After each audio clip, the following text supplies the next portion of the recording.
Hello students, welcome to my YouTube channel CA Rashmi's learning hub.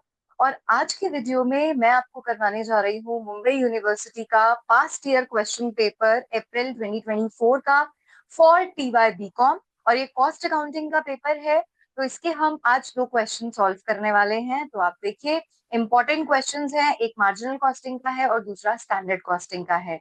तो video को ध्यान से देखो और कॉन्सेप्ट अपने रिवाइज कर लो, आपको बहुत हेल्प मिलेगी एग्जाम में। चलिए स्टार्ट करते हैं क्वेश्चन। तो ये देखो, सबसे पहले आपके सामने है question number 4C। A company annually manufactures and sells 30,000 units of a product. Okay, तो हम कितने यूनिट्स बनाते हैं और बेचते हैं? 30,000 units. The selling price of which is 50 rupees per unit. और एक यूनिट को हम कितने में बेचते हैं? 50 रुपीज। तो सेलिंग प्राइस पर यूनिट हमें गिवन है 50 रुपीज। मटेरियल कॉस्ट कितनी है? 4 lakh. Labour cost 1,70,000। Variable overheads 1,50,000 और फिक्स्ड ओवरहेड्स 2,60,000। तो मटेरियल, लेबर और वेरिएबल ओवरहेड्स, ये तीनों मिलाकर हो गई वेरिएबल कॉस्ट। ठीक है, और ये हो गई फिक्स्ड कॉस्ट। करेक्ट। सेल्स कितनी हो गई? 30,000 मल्टीप्लाई बाय 50, वो हमारी हो जाएगी सेल्स। वेरिएबल कॉस्ट गिवन है, फिक्स्ड कॉस्ट गिवन है। देखते हैं हमसे पूछा क्या है। क्या पूछा है? सबसे पहले देखो, पीवी रेशो। तो सबसे पहले हमसे पूछा है क्वेश्चन में पीवी रेशो। और आप जानते हो पीवी रेशो का क्या फॉर्मूला होता है। मैंने आपको बेसिक कॉन्सेप्ट्स में भी समझाया है। मार्जिनल कॉस्टिंग के बेसिक कॉन्सेप्ट जो थे पार्ट 2 की वीडियो में, मैंने पीवी रेशो का पूरा कॉन्सेप्ट क्या होता है, कैसे कैलकुलेट करते हैं, सब सिखाया आपको विद लॉजिक। पीवी रेशो का फॉर्मूला होता है contribution divided by sales multiply by 100। तो पीवी रेशो निकालनी है, देन ब्रेक इवन सेल्स निकालनी है यूनिट्स में। Break even sales in units निकालने के लिए हमें पर यूनिट कंट्रीब्यूशन भी पता होना चाहिए। तो इसके लिए हम वो वाली वर्किंग भी करेंगे कि पर यूनिट कंट्रीब्यूशन भी निकाल लें। देन हमसे पूछा है margin of safety. Margin of safety क्या होता है? जो एक्सेस सेल्स होती है ओवर ब्रेक इवन सेल्स, जो हमें प्रॉफिट अर्न करके देती है, उसे बोलते हैं margin of safety. Then sales to earn a profit of 10,40,000। 10,40,000 का प्रॉफिट कमाने के लिए हमें कितनी सेल करनी चाहिए, वो हमें पार्ट बी में निकालना है। तो चलिए क्वेश्चन स्टार्ट करते हैं। क्वेश्चन नंबर था 4C। जैसे ही आपको क्वेश्चन स्टार्ट करना है, सबसे पहले मैंने आपको पिछले एक वीडियो में भी बताया था, जो मार्जिनल कॉस्टिंग की वीडियो थी, कि सबसे पहले आप इनकम स्टेटमेंट बना लो। कैसे बनती है इनकम स्टेटमेंट? पर्टिकुलर्स और अमाउंट, ये बनाया। सबसे पहले हम लिखेंगे इसमें सेल्स। सेल्स कितनी है? आप देखो कितनी थी सेल्स हमारी। सेल्स थी 30,000 units multiply by 50 rupees per unit. तो ये हो जाएगा 30,000 मल्टीप्लाई बाय 50। तो सेल हो गई 15 लैक्स। ओके। सेल्स में से फिर हम क्या माइनस करते हैं? Variable cost. तो वेरिएबल कॉस्ट देखो, आपको क्वेश्चन में गिवन है क्या क्या है। मटेरियल 4 लाख, लेबर 1,70,000 और वेरिएबल ओवरहेड्स 1,50,000। ठीक है, तो चलिए लिखते हैं जल्दी से। मटेरियल कॉस्ट कितनी थी? 4 लाख। लेबर, लेबर कॉस्ट 1,70,000 और वेरिएबल ओवरहेड्स, ओवरहेड्स थे 1,50,000। तो जब आप सेल्स में से ये तीनों माइनस कर दोगे, मतलब सेल्स में से आप वेरिएबल कॉस्ट को माइनस कर दोगे, तो आ जाएगा कंट्रीब्यूशन। ठीक है, कितना होगा कंट्रीब्यूशन? 7,80,000। ठीक है, कंट्रीब्यूशन में से देन हम माइनस करेंगे फिक्स्ड कॉस्ट। और फिक्स्ड कॉस्ट हमें क्वेश्चन में गिवन है, देखो कितनी है फिक्स्ड कॉस्ट? 2,60,000। तो फिक्स्ड कॉस्ट माइनस कर देते हैं यहाँ पे 2,60,000। तो माइनस करके आ जाएगा प्रॉफिट। सबसे पहले क्वेश्चन सॉल्व करने से पहले इनकम स्टेटमेंट बना के रख लो। प्रॉफिट आ गया 5,20,000। इतना सबको क्लियर हुआ? सबसे पहले हमने इनकम स्टेटमेंट बना ली, जिसमें हमने लिखा सेल्स माइनस वेरिएबल कॉस्ट, आया कंट्रीब्यूशन, कंट्रीब्यूशन में से माइनस की फिक्स कॉस्ट, तो आ गया प्रॉफिट। उसके बाद नेक्स्ट, अब हम स्टेप बाय स्टेप चलेंगे, जो हमें फाइंड आउट करना है लेकिन मैंने आपको उसमें ये बताया था कि हमें ब्रेक इवन सेल्स यूनिट्स में पूछी है स्पेसिफिकली। तो यूनिट्स में निकालने के लिए पहले आपको कंट्रीब्यूशन पर यूनिट भी फाइंड आउट करना है। जब तक वो नहीं पता चलेगा तब तक आप आगे break even point in units नहीं निकाल सकते। तो उसको स्टार्ट करते हैं, पहले वो फाइंड आउट कर लेते हैं। ये हमारी वर्किंग है। जैसे हमारा सेलिंग प्राइस पर यूनिट जो था वो था 50 rupees, correct. Variable cost per unit कैसे निकालेंगे हम? ये जो आपकी वेरिएबल कॉस्ट है ना, देखो ये तीनों वेरिएबल कॉस्ट है, 4 लाख, 1,70,000 और 1,50,000। ये तीनों वेरिएबल कॉस्ट है। तीनों वेरिएबल कॉस्ट को अपनी नंबर ऑफ यूनिट से कर दो डिवाइड। तो आपकी जो वेरिएबल कॉस्ट है 4 लाख प्लस 1,70,000 प्लस 1,50,000, ये हो गई टोटल वेरिएबल कॉस्ट। अगर हम टोटल वेरिएबल कॉस्ट को नंबर ऑफ यूनिट से डिवाइड कर दें तो हमारी वेरिएबल कॉस्ट पर यूनिट आ जाएगी। अब आप देखो total variable cost 4 lakh plus 170 plus 150 कितना हो जाएगा? ये 570। ये 720 हो जाएगा। 570 प्लस 50,000 620, 620 प्लस 1 लाख 720। तो 7,20,000 को जब आप डिवाइड कर दोगे 30,000 यूनिट से तो आपकी वेरिएबल कॉस्ट पर यूनिट आ जाएगी 24। कितनी आ जाएगी वेरिएबल कॉस्ट पर यूनिट? 24। तो सेलिंग प्राइस पर यूनिट हमारे सामने आ गया 50, वेरिएबल कॉस्ट पर यूनिट आ गई 24। क्या हम contribution per unit find out कर सकते हैं? बिल्कुल कर सकते हैं। कंट्रीब्यूशन पर यूनिट हो गया 50 माइनस 24, मतलब 26 रुपीज पर यूनिट। अब हमारे पास कंट्रीब्यूशन पर यूनिट आ गया, सेलिंग प्राइस पर यूनिट आ गया, वेरिएबल कॉस्ट पर यूनिट भी आ गया। चलते हैं क्वेश्चन की रिक्वायरमेंट्स पे। देखो आपसे क्या क्या पूछा है। 10 मार्क्स का क्वेश्चन है, बहुत इजी है। देखिए, पीवी रेशो। पीवी रेशो का क्या फॉर्मूला होता है? फर्स्ट पार्ट में हमसे पूछा है पीवी रेशो। पीवी रेशो होता है contribution divided by sales multiply by 100। ठीक है। अब ये जो कंट्रीब्यूशन है, आप ये इनकम स्टेटमेंट से टोटल कंट्रीब्यूशन और टोटल सेल ये भी ले सकते हो, या फिर आप दोनों पर यूनिट वाले भी ले सकते हो, जैसा आपको ठीक लगे। अब अगर मैं पर यूनिट वाला ले लूँ तो 26 rupees divided by 50 rupees multiply by 100, तो ये आ जाएगा 52%। ओके। तो पीवी रेशो फर्स्ट पॉइंट का आंसर हमने कर दिया, contribution divided by sales multiply by 100। ठीक है। अब चलते हैं आगे। Next, break even point, break even sales in units. तो break even sales in units कैसे आता है? Break even sales in units, कि हम कितनी यूनिट सेल करें कि हम ब्रेक इवन पे आ जाए, मतलब situation of no profit no loss पे आ जाए। तो इसका फॉर्मूला क्या होता है? Fix cost divided by contribution per unit. ये भी मैंने अपनी मार्जिनल कॉस्टिंग की पार्ट 2 की वीडियो में बहुत डिटेल में समझाया है कि ब्रेक इवन सेल्स का मतलब क्या होता है और क्यों ये फॉर्मूला आता है fix cost divided by contribution per unit. आप उसको रेफर कर सकते हो, उसका लिंक मैं डिस्क्रिप्शन में शेयर कर रही हूँ। तो आप डिस्क्रिप्शन पे जाके वो बेसिक वाली वीडियो देख सकते हो, जिसमें इनके पीछे का लॉजिक भी मैंने एक्सप्लेन किया है। लेकिन फिलहाल के लिए एग्जाम के लिए इंपॉर्टेंट है break even sales in units निकालना। तो उसके लिए हम करेंगे fix cost divided by contribution per unit. अब देखो हमारी फिक्स कॉस्ट कितनी थी, ये हमने लिखी थी ना यहाँ पे 2,60,000, और कंट्रीब्यूशन पर यूनिट अभी अभी निकाला था 26 रुपीज। तो 2,60,000 divided by 26 rupees per unit, तो हमारी यूनिट्स आ जाएंगी 10,000। इसका मतलब जब हम 10,000 यूनिट बेचेंगे तो हम ब्रेक इवन की सिचुएशन में आ जाएंगे। ठीक है, करेक्ट। चलते हैं आगे थर्ड पार्ट पे। Margin of safety. Margin of safety का मतलब होता है प्रॉफिट वाली सेल, मतलब ब्रेक इवन से ऊपर जो सेल है जो हमें प्रॉफिट कमा के दे रही है, that is margin of safety. ठीक है।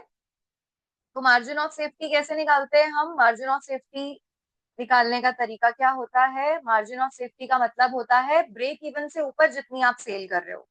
तो इसका फॉर्मूला होता है sales minus break even sales. Okay, अब देखो सेल तो हमें क्वेश्चन में गिवन है। देखो सेल कितनी है, 15 लाख, है कि नहीं?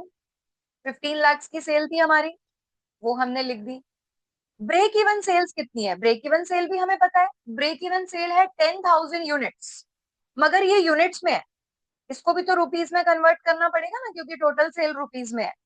तो 10,000 यूनिट मतलब एक यूनिट हम कितने में बेचते हैं, क्वेश्चन में गिवन था 50 रुपए में। अगर आप एक यूनिट 50 रुपीज में सेल कर रहे हो तो 10,000 यूनिट कितने में सेल करोगे, 10,000 मल्टीप्लाई बाय 50, तो 10,000 मल्टीप्लाई बाय 50, ये हो जाएगा 5 लाख। 15 लाख में से 5 लाख को कर दो माइनस, आंसर आ जाएगा 10 लाख रुपीज। तो ये जो 10 लाख रुपीज है ये है मार्जिन ऑफ सेफ्टी। ठीक है, इतना क्लियर हुआ सबको? मार्जिन ऑफ सेफ्टी का मतलब होता है ब्रेक इवन सेल से जितनी एक्स्ट्रा सेल आप कर रहे हो प्रॉफिट कमाने के लिए, उसे बोलते हैं मार्जिन ऑफ सेफ्टी। ओके, तो हमने सेल्स हमें दी हुई थी, ब्रेक इवन सेल्स हमने यूनिट्स में तो फाइंड आउट कर ही ली थी, उसको सेलिंग प्राइस पर यूनिट से मल्टीप्लाई कर दिया तो रुपीज में आ गई ब्रेक इवन सेल्स।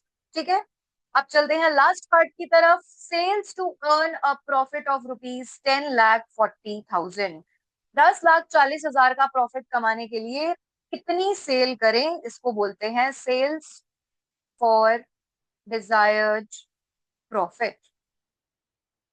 तो सेल्स फॉर डिजायर्ड प्रॉफिट का कॉन्सेप्ट भी मैंने आपको, मार्जिन ऑफ सेफ्टी का कॉन्सेप्ट भी मैंने आपको डिटेल में पार्ट 3 और पार्ट 4 की वीडियो में एक्सप्लेन किया हुआ है। उन सभी वीडियोस का डिस्क्रिप्शन में मैं सबका लिंक शेयर कर दूंगी, आप वहां से चाहे तो बेसिक कॉन्सेप्ट रिवाइज कर सकते हो। अभी के लिए क्वेश्चन देखते हैं। Sales for desired profit is fixed cost plus desired profit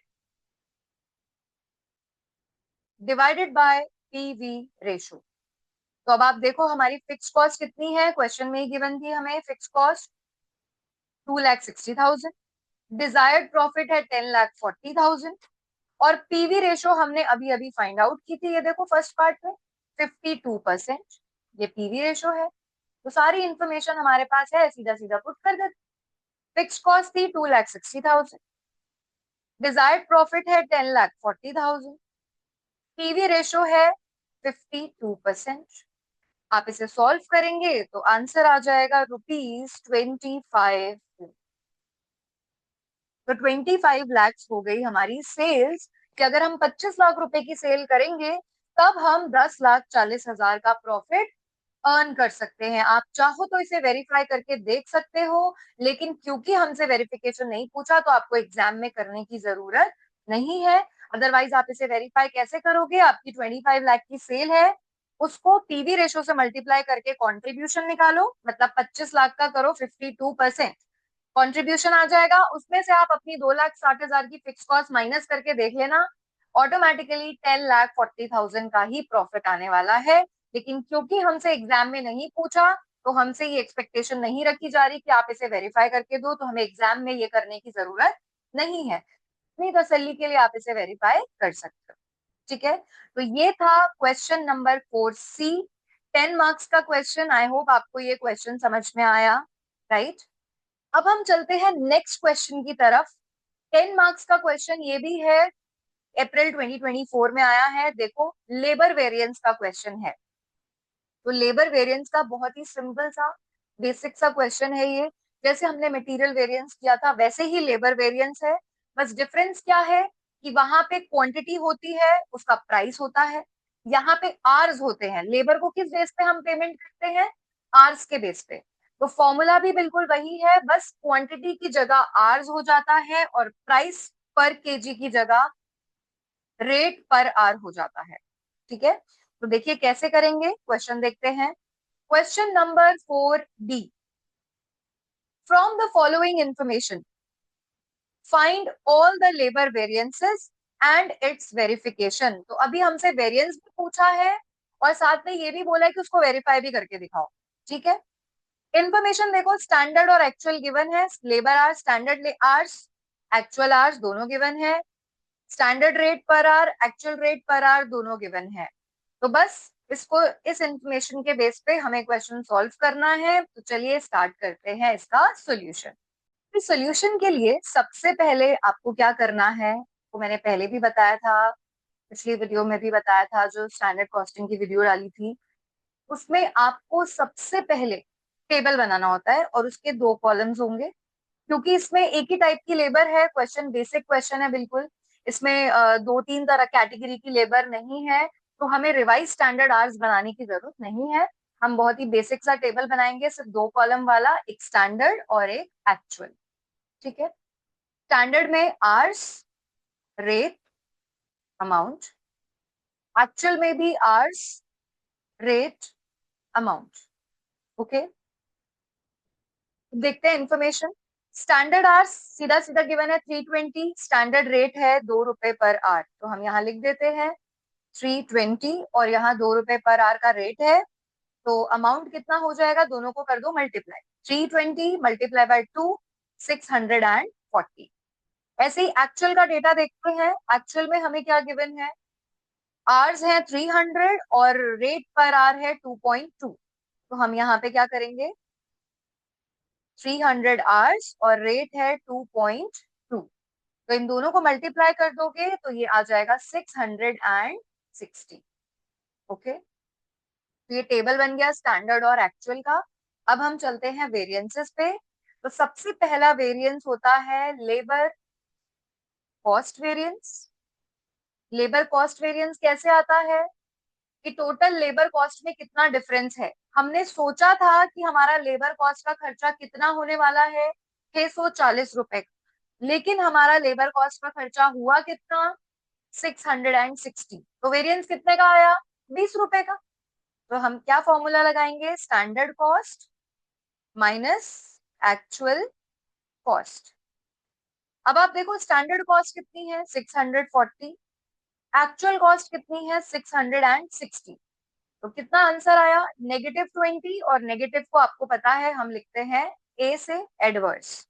तो 20 रुपीज का एडवर्स वेरिएंस आया है, लेबर कॉस्ट वेरिएंस। ये टोटल हमारा जो हमने सोचा था 640 का खर्चा होगा और खर्चा हो गया 660 का, मतलब 20 रुपए का हमारा हो गया नुकसान। तो अब ये लॉस होने के दो कारण होते हैं। एक होता है लेबर रेट वेरिएंस, मतलब जिस रेट पे हमें लेबर को पैसे देने चाहिए थे, हमने उस रेट पे ना देके या तो उससे ज्यादा रेट पे पैसे दे दिए या फिर उससे कम रेट पे। और नुकसान तब होता है जब हम ज्यादा रेट पे पैसा दे देते हैं, फायदा तब होता है जब हम कम रेट पे पैसा देते हैं। ठीक है। तो रेट वेरिएंस का फॉर्मूला होता है स्टैंडर्ड रेट, मतलब किस रेट पे आपको लेबर को पेमेंट करनी चाहिए थी, माइनस कौन से रेट पे आपने पेमेंट की है, मतलब standard rate minus actual rate, multiply by जितने आवर्स की आपने पेमेंट की है उसी की वजह से तो आपका लॉस या फायदा होगा। अब आप देखो आपने कितने आवर्स की पेमेंट की है एक्चुअल में, 300 आवर्स। तो यहाँ पे हम मतलब स्टैंडर्ड रेट मतलब किस रेट से पेमेंट करनी चाहिए थी, एक्चुअल रेट मतलब किस रेट से आपने पेमेंट की है, और मल्टीप्लाई बाय एक्चुअल आवर्स। अब आप देखो क्वेश्चन में स्टैंडर्ड रेट क्या है, 2 रुपए पर आवर। ये देखो 2 रुपए पर आवर। एक्चुअल रेट क्या है, 2.2 पर आवर, मतलब आपको 2 रुपए पर आवर के हिसाब से पेमेंट करनी चाहिए थी, मगर आपने की है 2 रुपए 20 पैसे के हिसाब से, तो लॉस तो होना ही है। तो यहाँ पे देखो स्टैंडर्ड आवर्स है 2 माइनस एक्चुअल आवर्स है 2.2, स्टैंडर्ड रेट है 2, एक्चुअल रेट है 2.2, मल्टीप्लाई बाय एक्चुअल आवर्स है 300। यहाँ पे मल्टीप्लाई कर देंगे 300 से, तो ये आंसर आ जाएगा 0.2 नेगेटिव का, और उसको मल्टीप्लाई करोगे 300 से तो आ जाएगा 60 एडवर्स। ये ₹20 एडवर्स कॉस्ट वेरिएंस था और 60 रुपीज एडवर्स रेट वेरिएंस है। मतलब 60 रुपए का नुकसान तो आपका सिर्फ इस वजह से हुआ है क्योंकि आपने महंगे रेट से लेबर को पैसे दिए, और लेकिन ओवरऑल लॉस आपका 20 रुपए का ही हुआ है। तो इसका मतलब है कि जो आपके वर्कर्स है ना, उन्होंने प्रोडक्टिविटी अच्छी दिखाई है, उनकी एफिशिएंसी अच्छी है, इसीलिए उन्होंने जो काम 320 आवर्स में होना चाहिए था उन्होंने 300 घंटे में ही कर दिया। इसीलिए आपका 60 रुपए के इसका नुकसान आपको ज्यादा महंगा रेट देने की वजह से भी हुआ होगा। मतलब आपके वर्कर्स जो थे ना स्किल्ड होंगे, तभी आपने महंगा रेट दिया। महंगे रेट देने की वजह से आपका जरूर 60 रुपए का नुकसान हुआ, लेकिन उन्होंने इतना एफिशिएंटली काम किया कि ओवरऑल लॉस सिर्फ 20 रुपए का ही रह गया। मतलब उन्होंने टाइम कम लिया, कम टाइम में काम कर दिया। तो वो हमें पता चलेगा लेबर एफिशिएंसी वेरिएंस से कि आपकी वर्कर्स की एफिशिएंसी की वजह से आपको कितना फायदा या कितना नुकसान हुआ है। चलिए देखते हैं labour efficiency variance. Efficiency variance कैसे आता है? इसका फॉर्मूला होता है स्टैंडर्ड आवर्स, मतलब कितने आवर्स में काम हो जाना चाहिए था, माइनस कितने आवर्स में एक्चुअली काम हुआ। तो standard hours minus actual hours multiply by, यहाँ पे मल्टीप्लाई हम स्टैंडर्ड रेट से ही करते हैं, एक्चुअल रेट नहीं लगाते, क्योंकि आपने रेट महंगा दिया है उनको, तो इसमें उनकी एफिशिएंसी की कोई गलती नहीं है। करेक्ट? वर्कर्स एफिशिएंट है, आप उन्हें महंगे रेट से पैसे दे रहे हो, उसकी वजह से लॉस हो रहा है, तो उस गलती को आप एफिशिएंसी के अंदर इंक्लूड नहीं कर सकते। जैसे मैंने मटेरियल के केस में सिखाया था कि परचेज डिपार्टमेंट की गलती को प्रोडक्शन डिपार्टमेंट के ऊपर हम नहीं डाल सकते। करेक्ट? तो यहाँ पे स्टैंडर्ड आवर्स कितने हैं हमारे, देखो अभी 320, एक्चुअल आवर्स कितने हैं 300, और स्टैंडर्ड रेट है 2 रुपए। तो चलिए लिखते हैं एफिशिएंसी वेरिएंस 320, 320 घंटे में काम होना चाहिए था, मगर आपने वो 300 घंटों में ही कर दिया, मल्टीप्लाई बाय 2 रुपए पर यूनिट, 2 रुपए पर आवर। तो ओवरऑल यहाँ पे देखो ये पॉजिटिव वेरिएंस आएगा 40 रुपीज फेवरेबल। ठीक है? तो तीन ही वेरिएंस आप इस क्वेश्चन में निकाल सकते हैं, क्योंकि इसमें बेसिक क्वेश्चन है जिसमें आपको डिफरेंट कैटेगरी की लेबर नहीं गिवन, तो मिक्स और यील्ड वेरिएंस यहाँ पे नहीं निकल सकता। सिर्फ और सिर्फ ये तीन वेरिएंस आएंगे, labour cost variance, labour rate variance और लेबर एफिशिएंसी वेरिएंस। लेकिन आप अगर क्वेश्चन को देखोगे, आपसे लेबर वेरिएंस भी पूछे हैं और उसका वेरिफिकेशन करने को भी कहा है। तो वेरिफिकेशन कर लेते हैं, मतलब क्वेश्चन करते ही पता चल जाएगा कि क्वेश्चन सही है या गलत। तो ये देखो वेरिफिकेशन, और वेरिफिकेशन बिल्कुल सिंपल, जैसा मैंने मटेरियल वेरिएंस में सिखाया था। लेबर कॉस्ट वेरिएंस जो होता है वो लेबर रेट वेरिएंस और लेबर एफिशिएंसी वेरिएंस, इन दोनों का सम होता है। लेबर कॉस्ट वेरिएंस क्या होता है? लेबर रेट वेरिएंस और लेबर एफिशिएंसी वेरिएंस का सम होता है। अब देखते हैं ये वेरीफाई होता है कि नहीं। कॉस्ट वेरिएंस देखो 20 रुपीज एडवर्स, 20 रुपीज एडवर्स का मतलब -20। रेट वेरिएंस देखो 60 रुपीज एडवर्स, मतलब -60, प्लस एफिशिएंसी वेरिएंस आप देखो 40 रुपीज फेवरेबल, मतलब +40। तो अगर आप इन दोनों को सॉल्व करोगे, -20 और यहाँ पे -60 प्लस 40, माइनस प्लस माइनस 60 -40 करोगे 20 आएगा, और क्योंकि बड़ा नंबर 60 है तो साइन माइनस का आ जाएगा। तो -20 इज इक्वल टू -20, इसका मतलब हो गया ये हो गए वेरीफाइड। वेरीफाइड हो गया, यानी कि हमने जो क्वेश्चन सॉल्व किया है ये बिल्कुल सही किया है। 10 मार्क्स का क्वेश्चन आया था एग्जाम में, इस बार भी आ सकता है, तो इसीलिए बहुत अच्छे से आप रिवाइज कीजिएगा। क्वेश्चन करने के साथ साथ इसको वेरीफाई भी हमने कर लिया, तसल्ली मिल जाती है कि हमने सही किया है। वेरिफिकेशन करना मैंने आपको मार्जिनल कॉस्टिंग में भी सिखाया हुआ है, लेकिन क्वेश्चन में पूछा नहीं है तो हमें करने की जरूरत नहीं है। ठीक है? आई होप आपको ये दोनों क्वेश्चन समझ में आए। स्टैंडर्ड और मार्जिनल कॉस्टिंग के बेसिक दो क्वेश्चन थे एग्जाम में आए हुए, उसको रिवाइज कर लीजिए, आपको हेल्प मिलेगी। और अगर आपको वीडियो अच्छी लगे तो वीडियो को लाइक जरूर कीजिए, और सबसे मेन चीज अपने फ्रेंड्स के साथ जरूर शेयर कीजिए जिनका एग्जाम है, उनको बहुत हेल्प मिलेगी प्रैक्टिस करने के लिए, उनको बेसिक चीजें रिवाइज हो जाएंगी। और चैनल को सब्सक्राइब करना मत भूलिएगा। Thank you so much.